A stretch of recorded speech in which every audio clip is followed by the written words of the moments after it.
Mighty Peking Man is a King Kong knockoff that is easy to dismiss as absolutely silly, but I've got a real soft spot for it. The original 1933 King Kong thrived, like Jaws, on a slow build to revealing a giant, genuine threat, and on impressive special effects. Mighty Peking Man doesn't waste any time on suspense. Within the first 5 minutes, the giant man-in-a-suit gorilla erupts from an earthquake and begins stomping on an adorable model village. The same village gets ravaged about an hour later by a destructive yet docile-looking elephant stampede. In comparison with King Kong and any of the American versions, Kong vs. Godzilla excepted, the Peking Man is a pushover. He doesn't really battle anybody until the conclusion, and he spends most of his time delicately carrying around the orphan Swiss beauty played by Evelyn Kraft. Kraft, who takes the part of Anne Darrow, as famously played by Fay Wray, was having a ball during the shoot in India, which took advantage of the local scenery and acting talent. Well, mostly local acting talent. The Shah's got a menagerie of jungle animals on loan from a local circus. Kraft particularly loved the 400-pound tiger, which terrified her co-star Danny Lee. She rides an elephant. She frolics with what appears to be a completely drugged-out cheetah. While a lot of the effects were done back in Hong Kong with sets and back projection, the crew did trek into the wilderness outside the southern Indian city of Mysore for a full month, far from modern conveniences. They hated the food. They hated the hotels. They were generally miserable, except for Evelyn Kraft, who loved it there and stuck around for an extended vacation after the shoot. Leaving Kraft behind in her Sheena of the Jungle element, the Chinese crew headed gladly back home.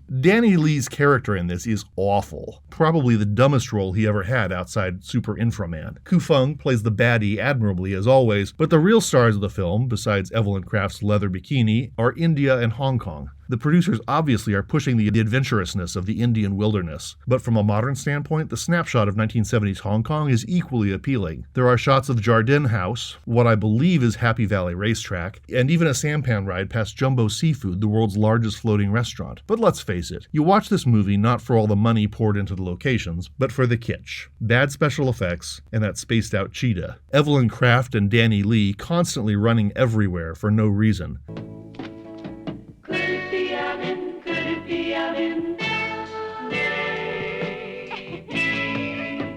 And the number of scenes where this statuesque, stunning, half-naked blonde runs through a crowd in Hong Kong without a single person turning their head is hilarious. One major change between this and the traditional King Kong narrative, besides of course the soap opera stuff that bogs down Act 2, is the tying together of Samantha's fate with Peking Man's.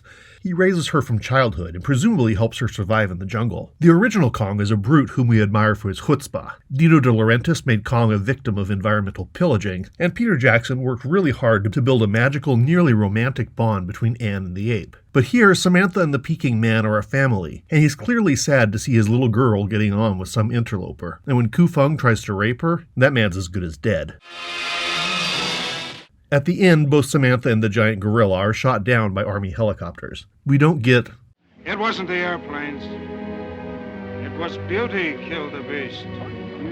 Because the pair must die together. There is an element of racial retribution in there. A white woman has slept with our Chinese hero and therefore must die. See also The Legend of the Seven Golden Vampires. But that's an ugly interpretation, and as Wilde taught us, those who see ugly meanings in beautiful things are corrupt without being charming. That is a fault. So I will focus on the family bond between this animal charmer and her big gorilla daddy figure instead. They die for each other, and Danny Lee's shady adventurer never really understands their relationship enough to stop that tragedy from happening. It's a big, dumb ripoff of a film, so having a tear-jerking ending comes as a complete surprise. Sorry, spoilers.